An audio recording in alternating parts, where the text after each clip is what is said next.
नमस्कार। एनालाइजर में आपका स्वागत है। अब आज इस वीडियो में हम मानव अधिकार संरक्षण अधिनियम 1993 के अंतर्गत अगली कक्षा में बातचीत करेंगे और आज के इस वीडियो में हम बात करेंगे यानी प्रारंभ करेंगे अध्याय 8 से। अध्याय 8 के अंतर्गत मेरे प्यारे साथियों जो आप पढ़ेंगे वह होगा प्रकीर्ण, यानी इस अध्याय 8 का नाम है प्रकीर्ण। प्रकीर्ण का मतलब यह है कि इसमें बहुत सारी चीजें शामिल होंगी और इन बहुत सारी चीज प्रकीर्ण मतलब मिसलेनियस, इसमें बहुत सारे टॉपिक छोटे छोटे जो छूट गए हैं कहीं पर वो सब शामिल किए जाएंगे और उन सब विषयों पर हम बातचीत करेंगे।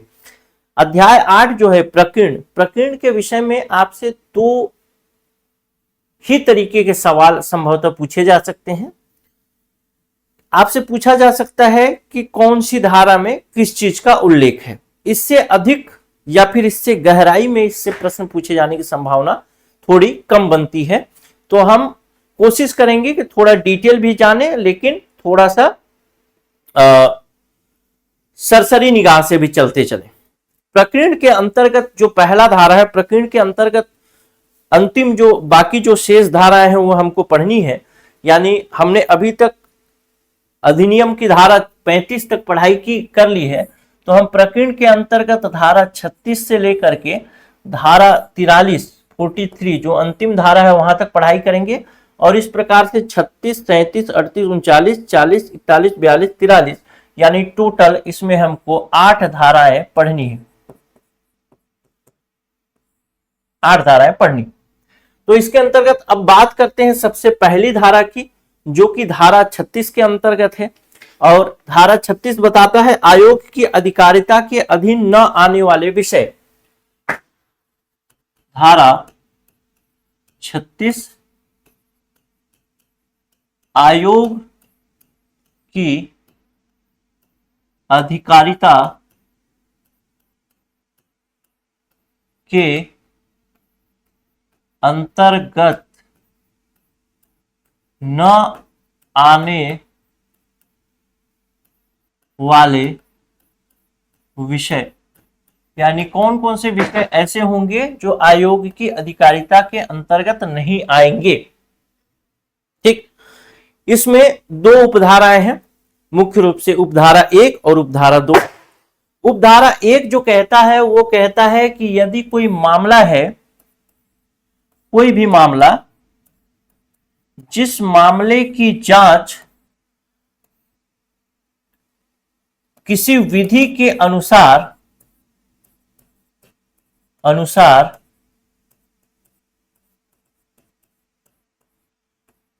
कोई आयोग बनाया गया है,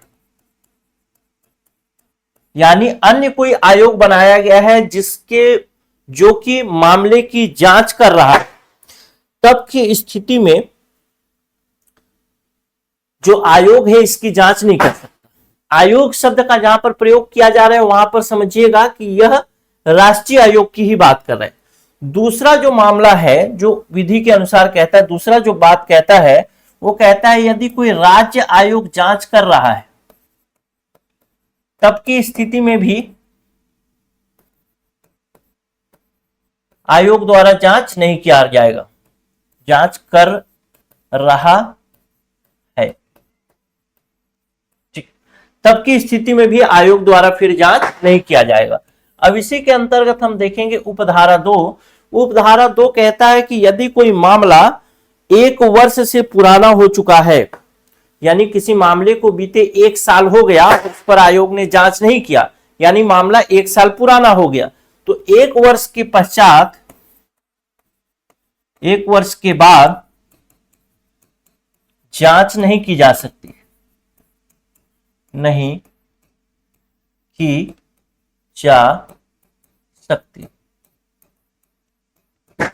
बस यही दो बिंदु हैं। पहला तो है कि अलग से सरकार ने कोई आयोग बना दिया है जो आयोग उसकी जांच कर रहा है, या कोई राज्य आयोग जांच कर रहा है, तब की स्थिति में फिर राष्ट्रीय आयोग है उसका जांच नहीं करेगा।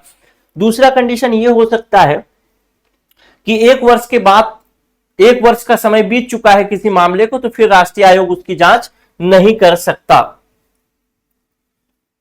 फिर धारा 37 कहता है, धारा 37 विशेष अन्वेषण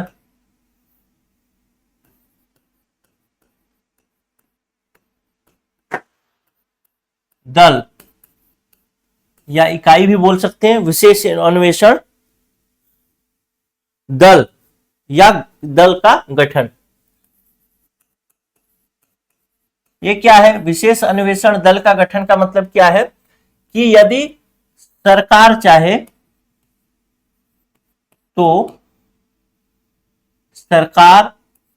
चाहे तो अन्वेषण यानी जांच दल बना सकती है, किस मामले के लिए? तो मानव अधिकार के उल्लंघन की जांच के लिए।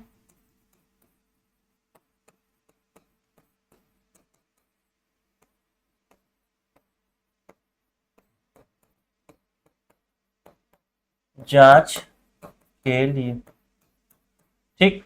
ये धारा 36 नहीं, धारा 37 होगा ना। धारा 36 तो अभी हमने पढ़ लिया, ठीक। धारा 36 इसमें पढ़ा था, धारा 37 हो गया। अब अगली धारा जो है धारा 38 है। धारा 38 कहता है सद्भावपूर्ण की गई कार्यवाही के लिए संरक्षण। तो धारा 38 लिख देते हैं। धारा 38 सद्भावपूर्ण कार्यवाही के लिए संरक्षण। इसका मतलब क्या है? इसका मतलब यह है कि जब भी कोई अधिकारी या आयोग का कोई सदस्य इस अधिनियम को लागू करने के लिए कोई कार्यवाही करता है और कार्यवाही करने के दौरान हो सकता है कि वह भूलवश या गलती से कोई कार्यवाही कर दे, यानी उसके जानकारी में नहीं है, यानी वो जानबूझकर तो ऐसा नहीं करता है, लेकिन एक जब करने के दौरान उसको मतलब जो करता है वो सही नहीं है। कैसे हो सकता है सद्भावपूर्ण कार्यवाही? मतलब इस अधिनियम को लागू करने के लिए आयोग के सदस्य या अन्य जो कर्मचारी हैं जो आयोग से जुड़े हुए हैं, चाहे वो राष्ट्रीय आयोग से जुड़े हों चाहे राज्य आयोग से जुड़े हों, जब इस अधिनियम को लागू करने के लिए या इस अधिनियम को प्रभावी बनाने के लिए कोई भी कार्यवाही करेंगे, वह सद्भावपूर्ण कार्यवाही मानी जाएगी। सद्भावपूर्ण कार्यवाही करने का बहुत सामान्य सा अर्थ यह है कि उनके खिलाफ किसी भी प्रकार से मुकदमा आप नहीं कर सकते। आपसे पूछेगा धारा 38 में क्या है, या पूछेगा सद्भावपूर्ण कार्यवाही के लिए संरक्षण कौन सी धारा में है। ये दो सवाल पूछे जा सकते हैं। तीसरा सवाल यही पूछा जा सकता है कि सद्भावपूर्ण कार्यवाही का क्या मतलब है। तो सद्भावपूर्ण कार्यवाही का मतलब यही समझिएगा कि आयोग इस अधिनियम को लागू करने या इस अधिनियम को प्रभावी करने बनाने या अच्छा बेहतर मानव अधिकार की रक्षा के लिए कोई भी कदम उठाता है, वह सभी कदम सद्भावपूर्ण कार्यवाही के अंतर्गत आएंगे, यानी उस पर दोबारा मुकदमा नहीं चलाया जा सकता। ठीक, चलिए इसके अलावा अब देखते हैं धारा 39 सदस्यों और अधिकारियों का लोक सेवक होना। 39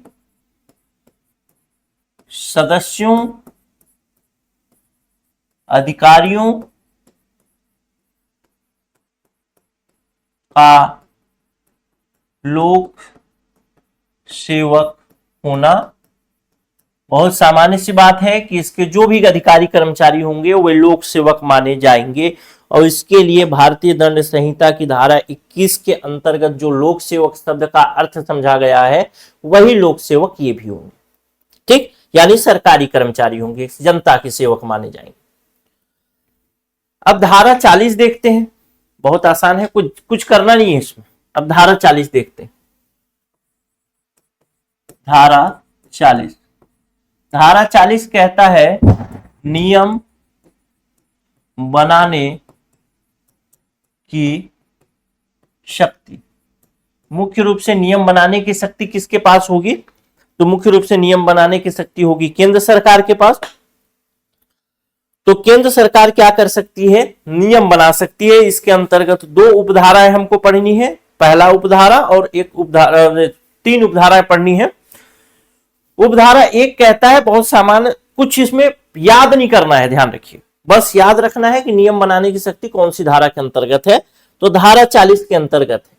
केंद्रीय सरकार इस अधिनियम के उपबंध को क्रियान्वित करने के लिए अधिसूचना द्वारा नियम बना सकती है।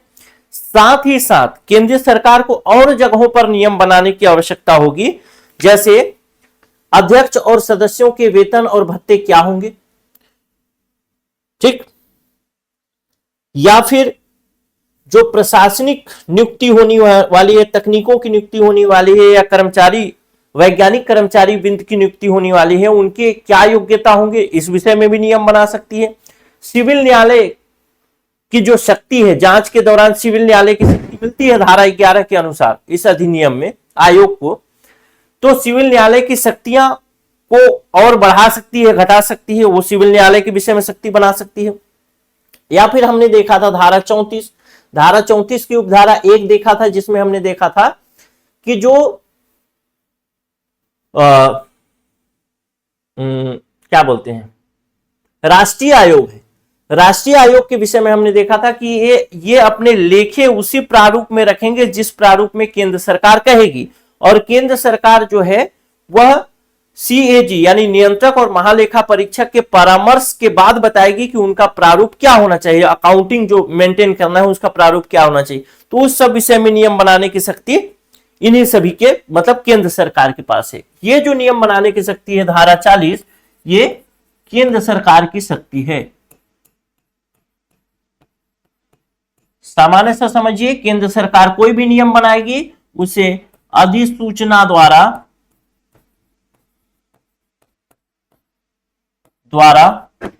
प्रकाशित करेगी।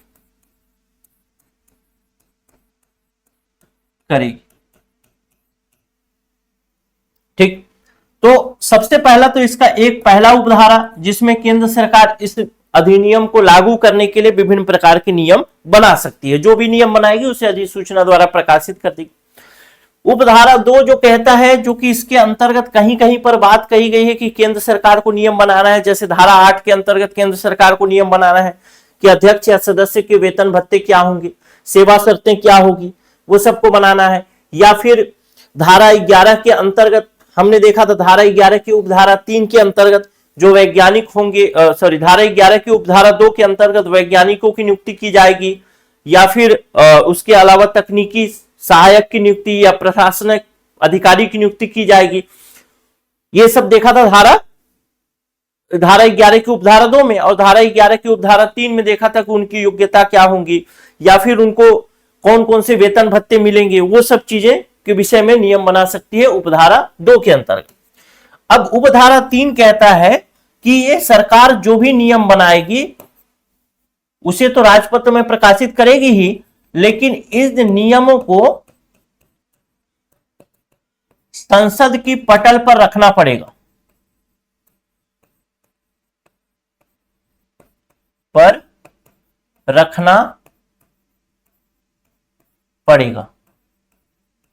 अब यहां पे थोड़ा सा टेक्निकल है, लेकिन आप थोड़ा सा इसको ध्यान दे देंगे तो बन जाएगा, कोई दिक्कत नहीं।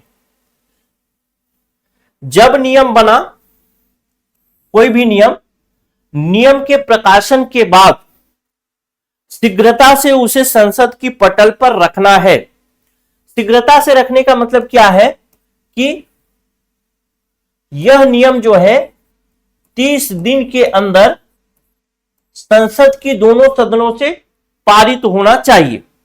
ठीक, यथाशीघ्र संसद के प्रत्येक सदन पर जब सत्र न हो तो कुल 30 दिन की अवधि के लिए रखा जाएगा। यदि अवधि एक सत्र में 2 अनुमानित पूरी हो तो अवसान के दोनों दिन रखा जाएगा, किंतु परिवर्तित। ठीक, यही बात करते हैं कि 30 दिन के अंदर रखना है। और मान लेते हैं लोकसभा, जैसे एक नियम बना, लोकसभा उस समय 15 दिन चली, तो ये 15 दिन काउंट होगा, जितने दिन चलेगा संसद उतने दिन काउंट होगा। तो 15 दिन पहले बैठक में और फिर 15 दिन दूसरे सेशन में काउंट होगा, यानी 30 दिन के अंदर इसको पारित होना चाहिए। अगर 30 दिन के अंदर इसको नहीं रखा गया, पारित नहीं कराया गया, तो ये नियम क्या हो जाएगा, समाप्त हो जाएगा, जो भी नियम बनाया है इन्होंने। ठीक, 30 दिन के अंदर रखना है, बहुत सामान्य सा, बस एक ही बात याद रखिए कि 30 दिन के अंदर रखना है, पारित कराना है। अगर संसद ने उससे पहले ही उसे कह दिया कि नहीं ये नियम गलत है, हटना चाहिए, तो हट जाएगा। अगर संसद ने कह दिया कि नहीं ठीक है, तो चलेगा, कोई दिक्कत नहीं है।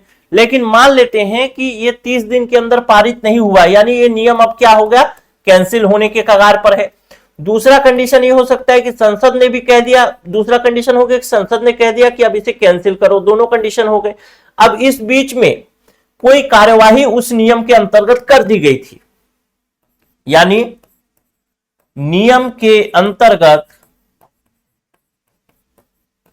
कार्यवाही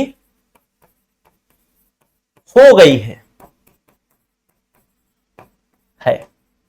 तो ऐसी कार्यवाही क्या होगी, विधि मान्य होगी। यदि ऐसी कार्यवाही, ऐसा नहीं होगा कि इसको गैर विधिक घोषित कर दिया जाएगा, यानी फिर ये जो कार्यवाही विधि मान्य नहीं होगी, इसको माना जाएगा कि ये कार्यवाही लीगल है, इलीगल नहीं है।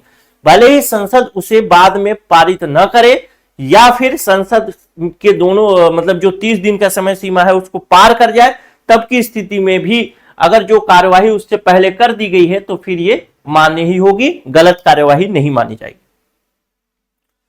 अब धारा 40 जो है उसके अंतर्गत बाद में कुछ और धाराएं जोड़ी गई। जैसे धारा 40 के अंतर्गत जोड़ा गया धारा 40 का क, और धारा 40 का क कहता है भूत लक्षी रूप में नियम बनाने की शक्ति। भूत लक्षी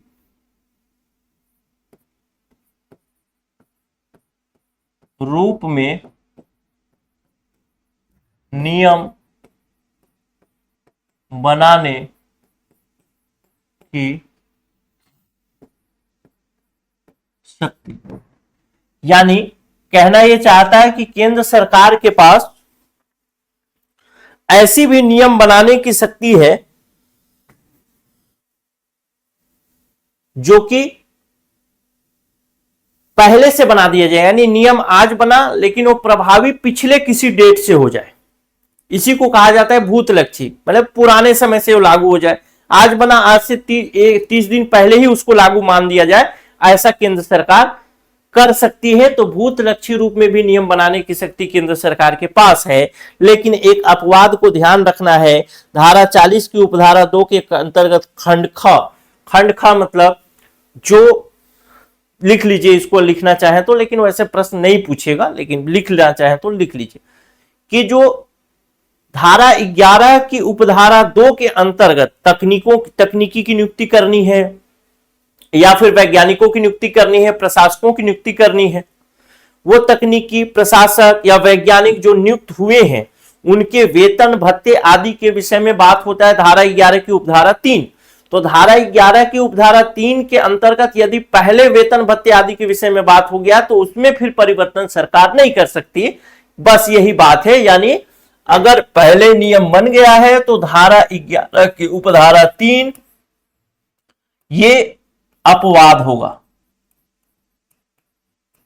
यानी इसके लिए भूत लक्षी रूप से नियम नहीं बनाए जा सकते, इसको पुराने डेट से लागू नहीं किया जा सकता। बस यही अपवाद है, बाकी सभी विषय पर केंद्र सरकार नियम बना सकती है।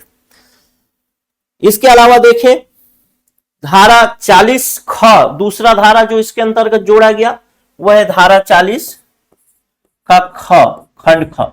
ये क्या है? धारा 40 का खंड ख कहता है कि इस अधिनियम के अधीन बनाए गए केंद्र सरकार अनुमोदन उपरांत क्रियान्वित करने के नियम बना सकती है। अच्छा, ये वो है आयोग के विनियम बनाने की शक्ति। आयोग के विनियम बनाने की शक्ति। इसको बस मैं 1 सेकेंड का ब्रेक लिया, तुरंत इसको कंटिन्यू कर रहा हूं।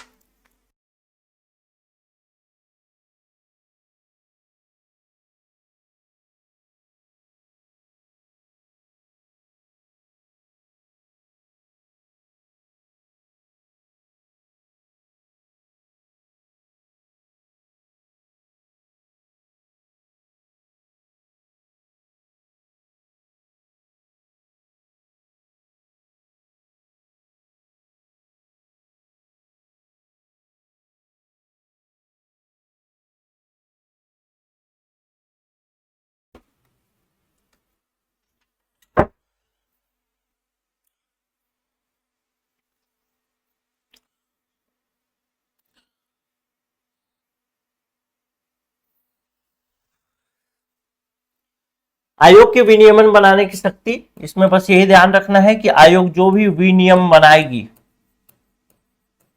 उस विनियम को बनाने से पूर्व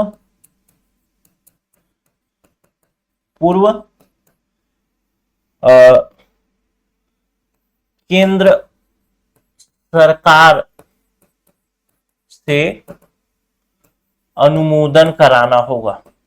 यानी पहले पूर्व अनुमति से ही नियम बनाएगी, केंद्र सरकार के पूर्व अनुमति से। ठीक, इसमें कौन कौन से नियम बनाए जा सकते हैं आपके उसमें लिखा गया है, देखिएगा। आपके जो अधिनियम है उसमें देखिएगा, उसमें लिखा है कि धारा 10 की उपधारा 2 यानी आयोग की कार्यवाहियों के विषय में, राज्य आयोग को प्रस्तुत की जाने वाली विवरणियां, आंकड़े, कोई अन्य विषय जो नियमित किया जाए। फिर उपधारा 3 कहता है, इसी के अंतर्गत धारा 40 ख के अंतर्गत पहला क्या है, पहला तो यही हो गया, विनियम बनाएगी, तो ये पहला उपधारा हो गया। उपधारा 2 कहता है कि कौन कौन से विषय पर नियम बना सकती है, तो स्वयं की प्रक्रिया के विषय में, राज्य आयोगों को प्रस्तुत की जाने विवरणियों के विषय में। और उपधारा 3 जो कहता है, यही संसद में रखना पड़ेगा, जो भी नियम बनाएगी उसको संसद में रखना पड़ेगा। सेम ये वाला प्रक्रिया फॉलो होगा, 30 दिन वाला, 15-15 दिन। और अगर वही सेम चीजें अगर कार्यवाही कर दी गई है तो अवधि मान्य नहीं होगी, सेम चलेगा। ठीक, तो ये तो रहा धारा 40 खत्म। अब धारा 41 देखते हैं, नियम बनाने की शक्ति राज्य सरकार की। अब जब राज्य सरकार नियम बनाएगी तो किसके लिए बनाएगी, राज्य आयोग के विषय में खासकर नियम बनाएगी। तो धारा 41 में चलते हैं, नियम बनाने की राज्य सरकार की शक्ति। धारा 41 नियम बनाने की राज्य सरकार की शक्ति। नियम बनाने की राज्य सरकार की शक्ति, राज्य सरकार कौन कौन से नियम बनाएगी, कैसे नियम बनाएगी, और उस विषय में हम इसमें 3 उपधाराएं देखेंगे। पहला उपधारा अभी समझेंगे, दूसरा उपधारा और तीसरा उपधारा। पहला उपधारा कहता है कि राज्य सरकार जो भी नियम बनाएगी उसे अधिसूचना द्वारा अधिसूचित करेगी, जैसा कि यहां पर हमने देखा था 40 के अंतर्गत उपधारा 1, जिसमें हम अधिसूचना द्वारा नियम प्रकाशित करेगी। एक केंद्र सरकार करेगी जब केंद्र सरकार बनाएगी कोई नियम। दूसरा उपधारा कहता है कि कौन कौन से विषय पर नियम बना सकती है। तो जैसे हमने पढ़ा था कि धारा 26 के अंतर्गत पढ़ा था कि जो अध्यक्ष और सदस्य होंगे उनके वेतन भत्ते कौन निर्धारित करेगा, राज्य सरकार निर्धारित करेगा, तो उस विषय में पहला नियम बनाएगा। दूसरा, जो प्रशासनिक हैं, वैज्ञानिक हैं, कर्मचारी जो हायर कर रहा है वो आयोग के लिए, खासकर अगर बात करें धारा 27 की उपधारा 3 के अंतर्गत जो बात कही गई थी, धारा 27 की उपधारा 2 में क्या कहा गया था, धारा 27 की उपधारा 2 में कहा गया था राज्य आयोग के लिए जो प्रशासक हैं, तकनीकी हैं या फिर वैज्ञानिक कर्मचारी वृंद हैं, उसकी नियुक्ति राज्य सरकार करेगी। और धारा 27 की उपधारा 2 में तो ये बात कही गई थी, धारा 27 की उपधारा 3 में कही गई थी कि उनके लिए जो भी कर्मचारियों की नियुक्ति हो रही है उनके लिए वेतन भत्ते आदि का निर्धारण कौन करेगा, राज्य सरकार करेगी। कौन सी धारा के अंतर्गत? धारा 27 की उपधारा 3 के अंतर्गत। तो इस विषय पर भी नियम बना सकती है। पहला नियम कौन सा बना सकती है? धारा 26 के अंतर्गत जो अध्यक्ष हैं उसके लिए। जो दूसरा है ये जो तकनीकी है, वैज्ञानिक है या फिर प्रशासनिक है, इसके वेतन भत्ते के लिए। ठीक, जो जहां नियम बनाना है वो। फिर धारा 35 की उपधारा 1 के अंतर्गत अभी ही पढ़ा है, इससे पहले वाली क्लास में क्या पढ़ा है कि राज्य आयोग लेखा यानी अकाउंटिंग कैसे मेंटेन करेगी, जैसा राज्य सरकार बताया। राज्य सरकार को कैसे पता चलेगा? तो राज्य सरकार जो नियंत्रक एवं महालेखा परीक्षक होगा भारत का, उससे परामर्श के बाद बताएगी कि अकाउंटिंग का फॉर्मेट क्या होगा। उस विषय में नियम बना सकती है। तो ये 2-3 विषय हैं जिस पर राज्य सरकार नियम बना सकती है। तो इसमें आप देख सकते हैं कौन कौन से हो गए। धारा 26 के अंतर्गत हो गया, या फिर धारा 27 की उपधारा 3 के अंतर्गत नियम बनाएगी, या धारा 35 की उपधारा 1 के अंतर्गत। ये किसके विषय में है? अकाउंटिंग के विषय में। या धारा 27 की उपधारा 3 जो है वो वैज्ञानिक के विषय में, वैज्ञानिक, तकनीकी, प्रशासनिक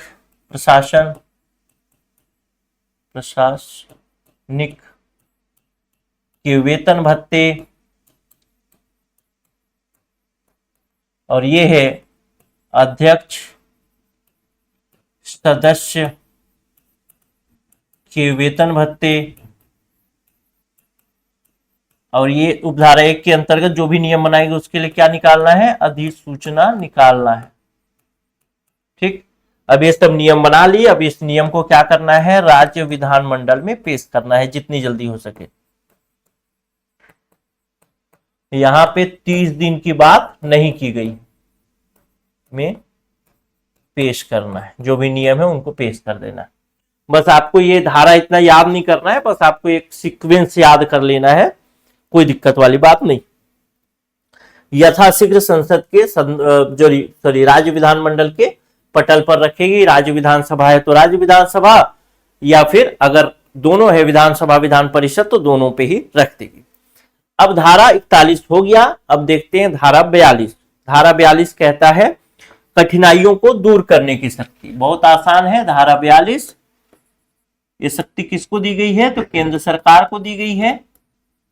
कठिनाइयों को दूर करने की शक्ति किसके पास है? कठिनाइयों को दूर करने की शक्ति तो केंद्र सरकार के पास।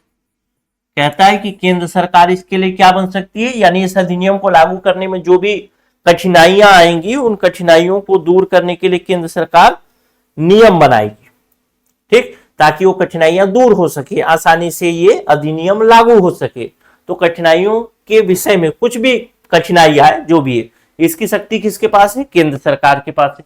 ध्यान रखने वाली बात यह है कि केंद्र सरकार इसके लिए 2 वर्ष के अंदर, यानी अधिनियम के लागू होने के 2 वर्ष के अंदर ही ऐसा नियम बना सकती है।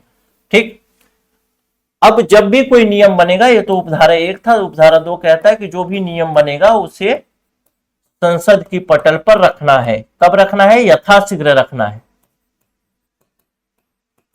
पटल पर रखना है। कब रखना है? यथाशीघ्र, जल्दी से जल्दी रखना है। ठीक, 2 वर्ष के बाद ही, 2 वर्ष के बाद कोई नियम नहीं बना सकती कठिनाइयों को दूर करने के लिए। यानी धारा 42 का उपयोग अगर केंद्र सरकार करेगी तो मात्र 2 वर्ष के अंदर ही कर सकती है, अधिनियम के प्रारंभ की तारीख के 2 वर्ष के अंदर। तो प्रारंभ की तारीख क्या थी? 28 सितंबर 1993। और जबकि ये अधिनियम राजपत्र में प्रकाशित होता है 8 जनवरी 1994, लेकिन फिर भी 28 सितंबर 1993 क्यों था? तो इसकी कहानी पहले क्लास में याद करिए, जब मैं बताया था कि सरकार इससे पहले इसके लिए क्या ले आई थी? एक क्या बोलते हैं, अध्यादेश ले आई थी। ठीक है, तो उस अध्यादेश में 28 सितंबर 1993 को लागू कर दिया गया था। यानी 28 सितंबर 1993 से 94-95, 28 सितंबर 1995 तक जो भी चेंजेस करना है ये कर ले, उसके बाद चेंज नहीं कर सकती केंद्र सरकार। ठीक, अब देखते हैं धारा 43। धारा 43 कहता है निरसन और व्याप्ति, क्या लिखा है, व्याकृति, व्यावृत्ति, निरसन और व्यावृत्ति, दो शब्द हैं, निरसन और व्यावृत्ति। निरसन शब्द के लिए उपधारा 1 में वर्णन किया है, व्यावृत्ति के लिए 2 में वर्णन किया गया है। उपधारा 1 क्या कहता है, कहता है कि जो मानव अधिकार संरक्षण अध्यादेश 1993 था, इसको थोड़ा ऊपर करता हूं,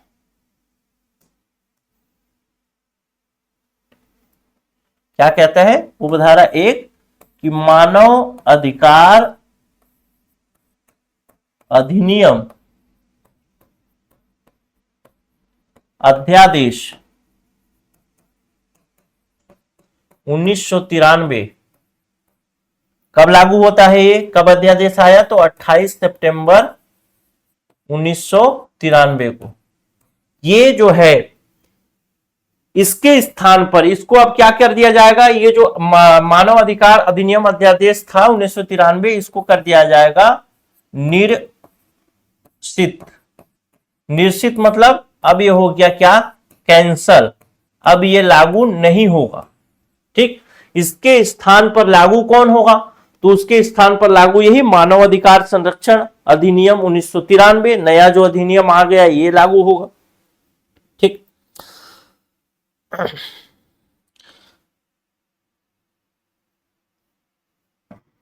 अब इसके बाद क्या है, इसके बाद कहता है कि उपधारा 2 कहता है, उपधारा 2 जो है व्यावृत्ति के विषय में कहता है।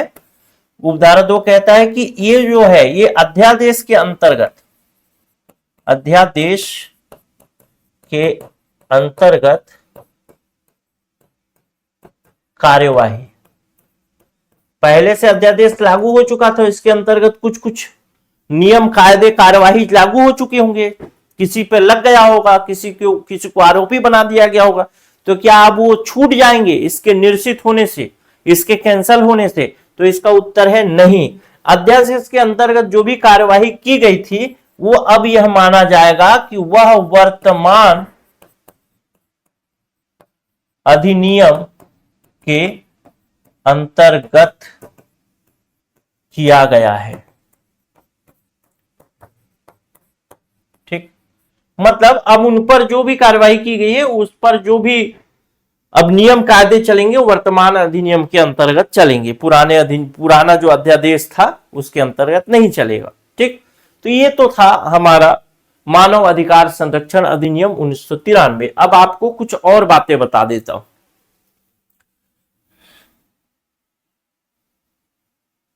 मानव ये 1993 के अंतर्गत, लिखता थोड़ा कम हूं लेकिन आपको इसमें ध्यान से देखना है। 1993 के अंतर्गत जो अधिनियम है, इस अधिनियम में 2-3 चीजें आपको ध्यान रखनी है। पहला देखना है राष्ट्रीय आयोग के विषय में, आप इसको सर्च करके देख सकते हैं।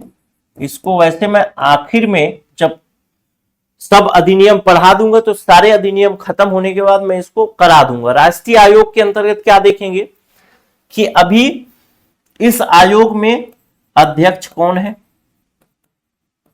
ठीक, ये अध्यक्ष का जो है इतिहास क्या रहा है।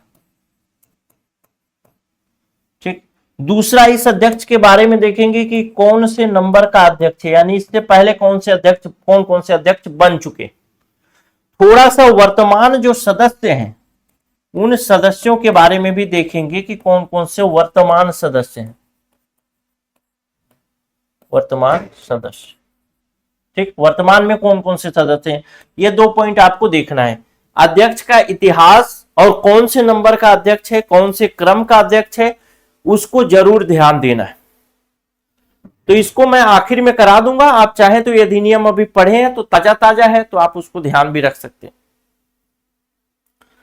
एक और चीज देख सकते हैं आप, जो कि आप ध्यान रख सकते हैं कि अभी जो आयोग है वो कितने सदस्यीय है, यानी सभी इसमें है 6 सदस्य होना चाहिए, क्या 6 सदस्य है या 5 सदस्य। इतना बात देख लेंगे तो आपका ये अधिनियम पूरा कंप्लीट हो जाएगा। अब दूसरा बिंदु देखते हैं इधर राज्य आयोग के विषय में।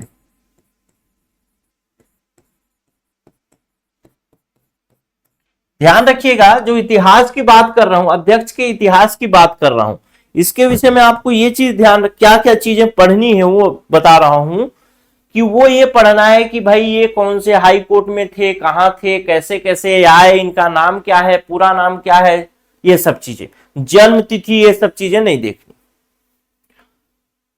नंबर मतलब पहले, इससे पहले कितने आयोग के अध्यक्ष बनाए जा चुके हैं, ये कौन से नंबर का अध्यक्ष है।